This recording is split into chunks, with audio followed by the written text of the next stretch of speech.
सूरह हूद में अल्लाह ताला का इरशाद है, फ़अम्मल्लज़ीना सक़ू फ़फ़िन्नारि लहुम फ़ीहा ज़फ़ीरुन व शहीकुन ख़ालिदीन फ़ीहा।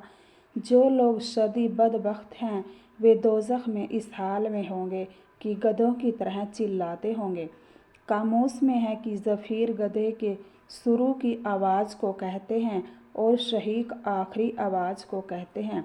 दोज़ख के अजाब से छुटकारे के लिए फ़िदिया देना गवारा होगा। अल्लाह जल्ले शानो इरशाद फरमाते हैं, वलौ अन्ना लिल्लज़ीना ज़लमू मा फ़िल अर्ज़ि ज़मीअन व मिस्लहु माहु लअफ़्तदू फ़ीहि मिन सूइल अज़ाबि यौमल क़ियामा।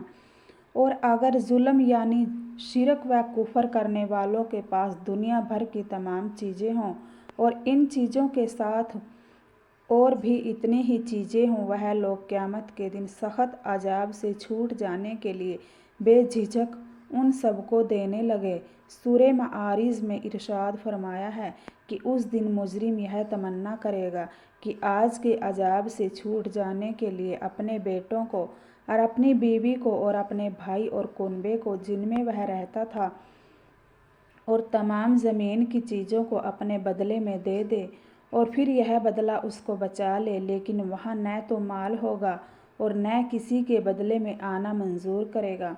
और मान लो ऐसा भी हो जाए तो मंजूर न किया जाएगा, जैसा कि सूरह माइदा में ज़िक्र है, इन्नल्लज़ीना कफ़रू लौ अन्ना लहुम मा फ़िल अर्ज़ि ज़मीअन व मिस्लहु माहु लियफ़्तदू बिही मिन अज़ाबि यौमल क़ियामति मा तुक़ब्बिलु मिनहुम व लहुम अज़ाबुन अलीम। यकीनन जो लोग काफिर हैं, अगर उनके पास तमाम दुनिया की चीज़ें हों और उनकी चीज़ों के साथ उतनी चीज़ें और भी हों ताकि वह उनको देकर क़यामत के दिन के अजाब से छूट जाए, तब भी वह चीज़ें उनसे हरगिज़ कबूल न की जाएंगी और उनको दर्दनाक अजाब होगा। अस्सलामु अलैकुम व रहमतुल्लाहि व बरकातुहू।